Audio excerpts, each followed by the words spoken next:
What's up, guys? It's John with National Sports Entertainment, and I wanted to go into tonight's game. I mean, I wasn't really that eager about it, to be honest, but we're doing good with our sequences. We have enough closed out that we can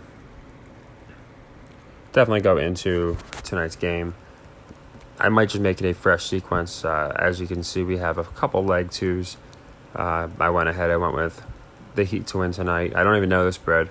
I'll check it in a second.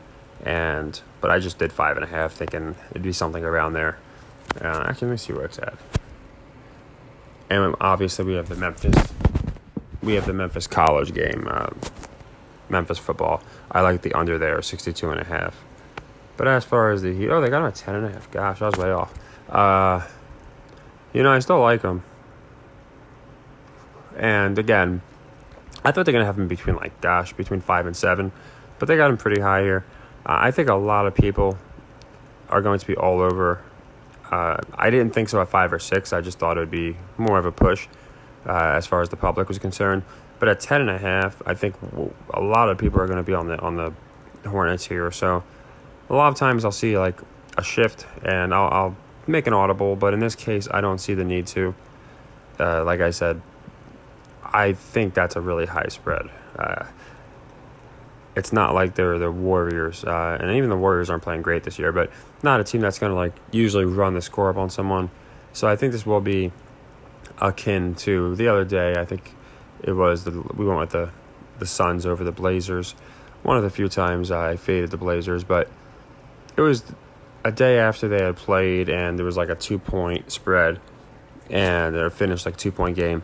But this next game, the Suns were 10, 11-point favorites. And, of course, they covered because most people, I don't think, had them covering that spread. So here we have the Heat, who are literally worse. I went over in my last video. They're worse than the Lakers this year against the spread. And here is a perfect game where people are probably going to use that logic. Oh, they're terrible against the spread. And, oh, wow, Charlotte's getting 10.5. And they're going to take that all day. People are going to tease it. And I'm sure Vegas knows that. So I still like Miami minus the 10.5. It doesn't change my opinion on that game. I looked at the other games, and again, I didn't want to play them just to play them, especially since we are playing this game. So this one, I can go both ways with, right? I mean, at the beginning, I was thinking I was more leaning the Panthers because I thought it was a trap spread, and I thought, well, they want to make that division pretty close. But somebody brought up a good point, and it reminds me of my playoff predictions. I had made playoff predictions at the beginning of the year, basically going over who I believe was going to make the playoffs, and that's my Yankee one. That one aged well, didn't it? But no, here's my playoff predictions, and you can see on here some aged pretty well. Some teams that I had doing better than others didn't do so well, like the Rams, Packers. And then others, I think, did pretty well. Like in the hunt, I don't think a lot of teams had the Jets and the Seahawks, over a month ago. But anyway, someone brought up the fact that the Panthers are definitely a team that could get the first pick in the draft. I personally think it's going to be Mike Tomlin. I think that makes sense. Give him a good player.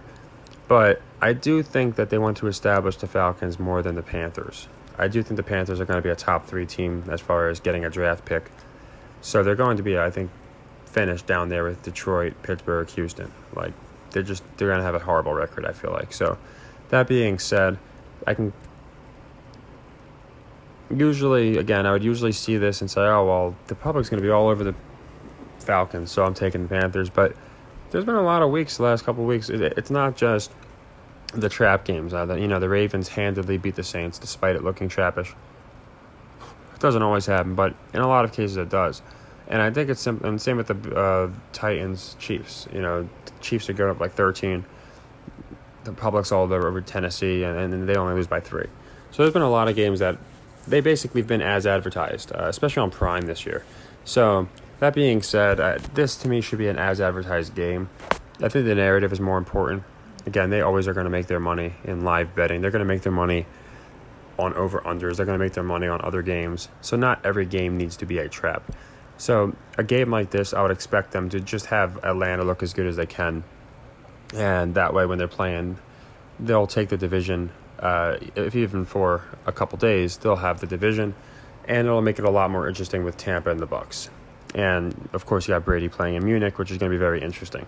So, using the basically my playoff logic, and essentially, like I said, where I had teams 4 or 5 weeks ago is not where I have them right now. A lot of them I still have in the same spot, but some of them have moved, of course. So I do think, based off of this, that Carolina, and you can see I had Atlanta as a basement dweller as well. I thought they were going to both essentially lose out, and I thought it was going to be the Saints that was competing with the Bucs.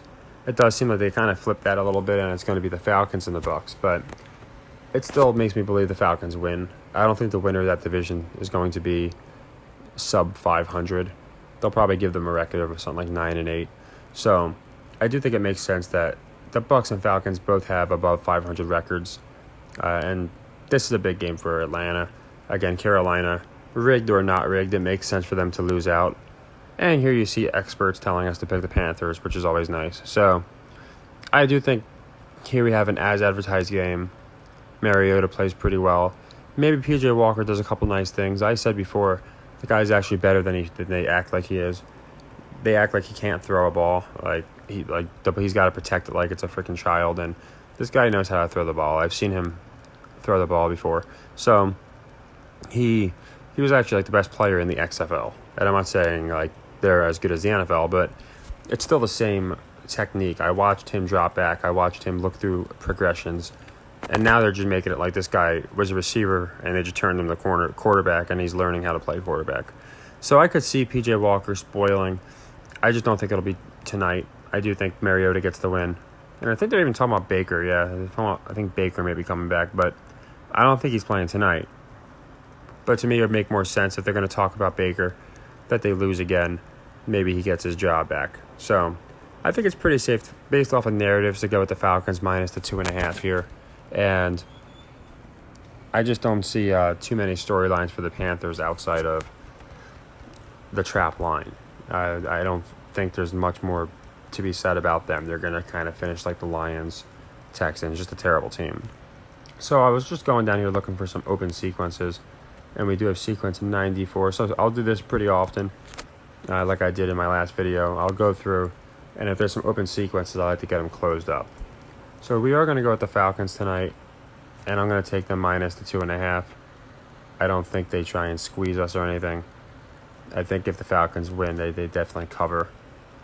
And like I said, I used mostly, I'm trying to use long-term logic here, because I have noticed, and you guys might have noticed too, specifically going off trap lines, it's not always, a lot of times it seems like traps aren't traps, and some weeks it seems like the public almost should be paid out because of all the games that we're picking against the trap, and it just isn't as advertised as kicking. So, it happened with the Vikings a few times this year. It's happened several times with the Chiefs. Just games where you'd think, this one looks suspicious, right? 9.5 even. So I'm trying to stick more to the narratives, but if I do see a trap, of course, I don't ignore them.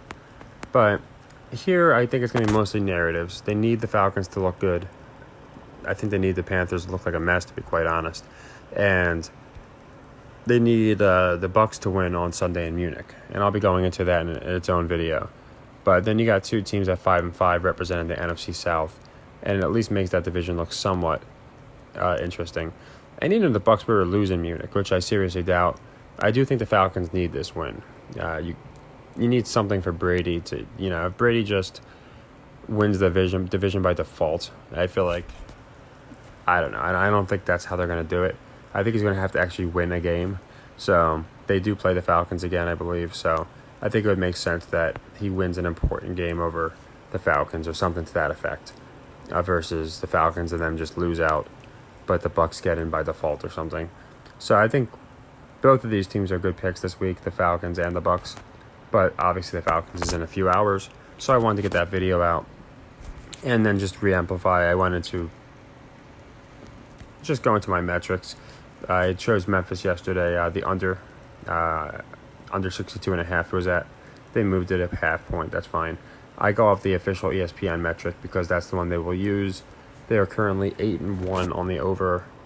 Again, that just doesn't hold up, so I think it's safe to go the under.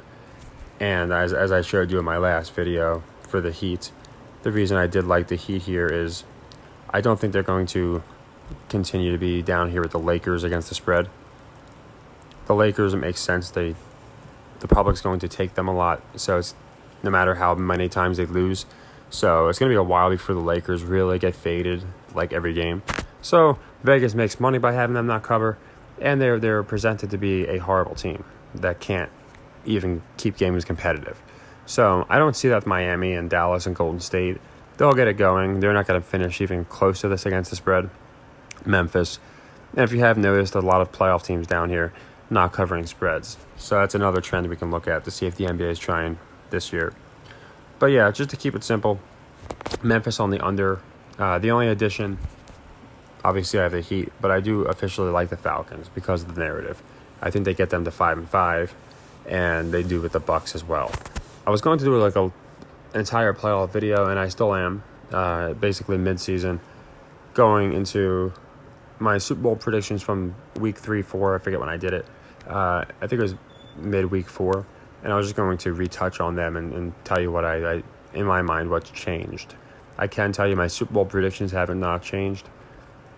A couple teams that I had making the playoffs has changed, of course. I think, I'd have to be in denial to have some of these teams, like the Packers, still making the playoffs. So that's really all I got. And I'll have that video either next, or we'll do Saturday, Sunday's games. And then we might have a better idea. But I thought it'd give us a better idea when picking the games this week if I can get that video out before Sunday. So take care, everybody, and happy earnings.